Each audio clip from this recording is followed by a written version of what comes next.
அன்பான உறவுகளே, இன்று 3ஆம் தேதி மார்ச் மாதம் 2026ஆம் ஆண்டு. இன்று எமக்கு கிடைக்கப்பெற்ற வளைகுடா நாடுகளில் ஈரான், அமெரிக்கா, இஸ்ரேல் இடையிலான யுத்தம் தொடர்பான தகவல்கள் சிலவற்றை உங்களுடன் பகிர்ந்து கொள்ளலாம் என நினைக்கின்றோம். இன்று 2026 மார்ச் 3 செவ்வாய்க்கிழமை நிலவரப்படி ஈரான், அமெரிக்கா மற்றும் இஸ்ரேல் ஆகிய நாடுகளுக்கு இடையே ஒரு பாரிய நேரடி போர் வெடித்துள்ளது.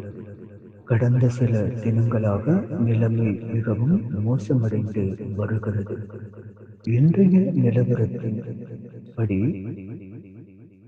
பிப்ரவரி 28 அன்று அமெரிக்கா மற்றும் இஸ்ரேல் இணைந்து நடாத்திய ஈரான் மீது நடாத்திய வான்வழி தாக்குதல்களை தொடர்ந்து போர் தீவிரமடைந்துள்ளது. இன்று அதிகாலை, அதாவது மார்ச் 3, ஈரான் மீண்டும் ஒரு புதிய அலை ஏவுகணை தாக்குதல்களை இஸ்ரேல் நோக்கி நடத்தியுள்ளது. இஸ்ரேலிய பாதுகாப்பு படைகள் IDF அவற்றை இடைமறித்து அழித்து வருகின்றன. சவுதி அரேபியா மற்றும் வளைகுடா நாடுகளின் நிலைமையின் அவதானங்களை நாம் பார்க்கின்ற பொழுது, சவுதி அரேபியாவின் ரியாத் நகரில் உள்ள தூதரக பகுதியில் இன்று அதிகாலை, அதாவது இன்று 3ஆம் தேதி மார்ச் 2026ஆம் ஆண்டு இன்றைய அதிகாலை தினம் வெடிப்பு சம்பவங்கள் பல கேட்டதாக அறிவிக்கப்பட்டுள்ளது. ஐக்கிய அரபு அமீரகம் மற்றும் குவைத் ஆகிய நாடுகளும் ஈரானின் ஏவுகணை தாக்குதல்களுக்கு உள்ளாகியுள்ளன. ஈரானின் உச்ச தலைவர் அலி காமனி கடந்த வார தாக்குதலில் கொல்லப்பட்டதாக உறுதிப்படுத்தப்பட்டுள்ளது. ஈரானில் தற்போது 40 நாட்கள் துக்க தினம் அனுஷ்டிக்கப்பட்டு வருகிறது. தற்போது ஈரானின் இடைக்கால தலைமை அலி லர்ஜானி தலைமையில் ஒருங்கிணைக்கப்பட்டு வருவதாக தெரிவிக்கப்படுகின்றது. அமெரிக்க அதிபர் ட்ரம்ப் ஈரானின் ஏவுகணை மற்றும் அணுசக்தி தரங்களை அழிப்பதே தமது நோக்கம் என்றும், இந்த இராணுவ நடவடிக்கை சுமார் 4 முதல் 5 வாரங்கள் வரை நீடிக்கக்கூடும் என்றும் தெரிவித்துள்ளார்.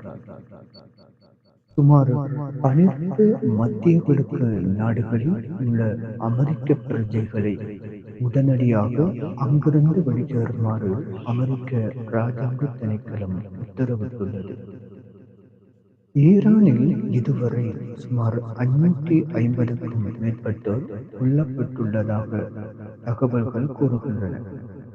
இஸ்ரேல் மற்றும் வளைகுடா நாடுகளிலும் உயிரிழப்புகள் பதிவாகியுள்ளன. ஈரான் ஹார்முஸ் ஜலசந்தியை மூடுவதாக அறிவித்துள்ளதால் உலக சந்தையில் மசகு வெண்ணெய் விலையில் கடும் தாக்கம் ஏற்பட்டுக் கொண்டிருப்பதாக தெரிவிக்கப்படுகிறது. சிரியாவில் ஈரானின் ஆதரவாளரான அதிபர் அசாத் கிளர்ச்சியாளர்களால் பதவி இறக்கப்பட்டதை தொடர்ந்து நடைபெறுகின்ற பாரிய மாற்றங்களில் இன்றைய யுத்தத்தை நாம் குறிப்பிடலாம். மத்திய கிழக்கில் ஒரு முழு அளவிலான போர் தற்போது நிகழ்ந்து கொண்டிருக்கிறது. அமெரிக்கா மற்றும் இஸ்ரேல் வான்வழி ஆதிக்கத்தை நிலைநாட்ட முயலும் வழியே ஈரான் தனது ஏவுகணைகள் மற்றும் ட்ரோன்கள் மூலம் பிராந்திய ரீதியான பதிலடியை கொடுத்து கொண்டு இருக்கின்றது. தொடர்ந்து இந்த யுத்த சூழ்நிலை காரணமாக உலக சந்தையில், குறிப்பாக எண்ணெய் விலையில் ஏற்பட்டுள்ள மாற்றங்களையும் பாதிப்புகளையும் ஈரான் மற்றும் அமெரிக்கா இஸ்ரேல் இடையிலான ஒரு தீவிரமடைந்துள்ளதால் இன்று அதாவது 2026 மார்ச் 3 ஆகிய இன்று உலக சந்தையில் எண்ணெய் விலைகள் பாரிய அதிகரிப்பை கண்டுள்ளது. பிரெண்ட் கச்சா எண்ணெய் ஒரு பீப்பாய் சுமார் $78 தொடக்கம் $82 வரை விற்பனையாகிறது.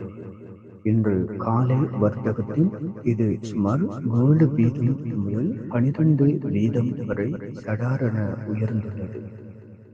அமெரிக்க கச்சா எண்ணெய் $71 தொடக்கம் $73 வரை உயர்ந்துள்ளது.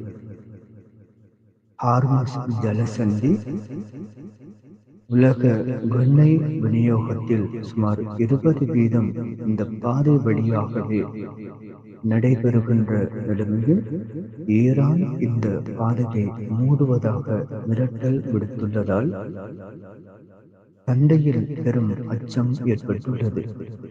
எண்ணெய் உற்பத்தி நிலையங்கள் மீதான தாக்குதலும் விலையை அதிகரித்துள்ளன. சவுதி அரேபியா மற்றும் கத்தாரில் உள்ள எண்ணெய் மற்றும் எரிவாயு நிலையங்கள் மீது ஏவுகணை தாக்குதல்கள் நடத்தப்பட்டுள்ளதாக வெளியாகும் தகவல்கள் விலையை மேலும் அதிகரிக்க செய்துள்ளன.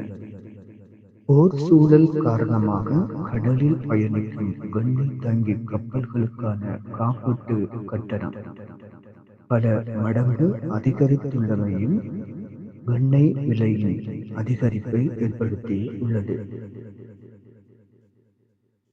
பொருளாதார ஆய்வாளர்களின் கருத்துப்படி இந்த யுத்தம் நீடித்தால் அல்லது ஹார்முஸ் ஜலசந்தி முழுமையாக முடக்கப்பட்டால் எண்ணெய் விலை $100 தாண்டி செல்லக்கூடும் என எச்சரிக்கப்பட்டுள்ளது. இதனால் இலங்கை மற்றும் இந்தியா போன்ற இறக்குமதியை நம்பியிருக்கும் நாடுகளில் எரிபொருள் விலைகள் வரும் நாட்களில் அதிகரிக்க வாய்ப்பு. மத்திய கிழக்கில் ஏற்பட்டுள்ள போர் பதற்றம் காரணமாக இலங்கையிலும் எரிபொருள் விவகாரம் பெரும் பேசுபொருளாகியுள்ளது.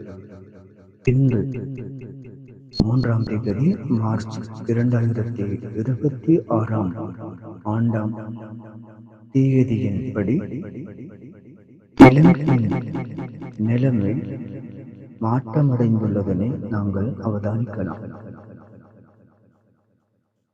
அண்மைக்கால விலை உயர்வு கடந்த பிப்ரவரி 28 நள்ளிரவு முதல் அமலுக்கு வரும் வகையில் எரிபொருள் விலைகள் அதிகரிக்கப்பட்டுள்ளன. தற்போதைய புதிய விலைகளை பார்ப்போம். 92 ஒக்டேன் பெட்ரோல் $293 ஆகவும், அட்டோ டீசல் $281 ஆகவும், சூப்பர் டீசல் $329 ஆகவும், 95 ஒக்டேன் பெட்ரோல் மண்ணெண்ணெய் என்பவற்றில் மாற்றம் இல்லாதவுடனும் முன்னர் கூறிய மேற்படி எண்ணெய் வகைகள் அவற்றின் விலைகள் அதிகரிக்கப்பட்டுள்ளன. போர் செய்தி பரவியதை அடுத்து மக்கள் மத்தியில் ஏற்பட்ட அச்சம் காரணமாக கடந்த 2 நாட்களாக எரிபொருள் நிலையங்களில் நீண்ட வரிசைகள் காணப்பட்டன. நாட்டில் சுமார் 35 முதல் 37 நாட்களுக்கு தேவையான டீசல் மற்றும் பெட்ரோல் கையிருப்பில் உள்ளதாக அரசு அறிவித்துள்ளது. எனவே மக்கள் அச்சப்பட தேவையில்லை என்றும் இன்று அதாவது செவ்வாய்க்கிழமை முதல் எரிபொருள் நிலையங்களில் வரிசைகள் குறையும் என்றும் எதிர்பார்க்கப்படுகிறது. தற்போதைய சூழலில் எரிபொருள் விநியோகத்துக்கு மீண்டும் QR குறியீட்டு முறையை அறிமுகப்படுத்தும் எண்ணம் இல்லை என அரசாங்கம் தெளிவுபடுத்தியுள்ளது. உலக சந்தையில் கச்சா எண்ணெய் விலை ஒரு பீப்பாய் $90 தாண்டியுள்ளதால் அடுத்த எரிபொருள் விலை திருத்தத்தின் போது விலைகள் மேலும் அதிகரிக்க வாய்ப்பிருக்கின்றது.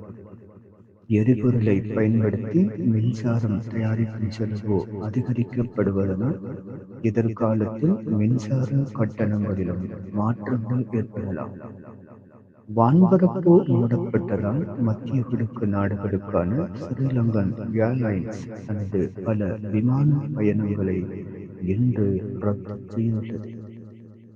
மீண்டும் எமது மத்திய கிழக்கு தொடர்பான செய்திகளில் உங்களை சந்திக்கும் வரை இனிய காலை நேர முகமது.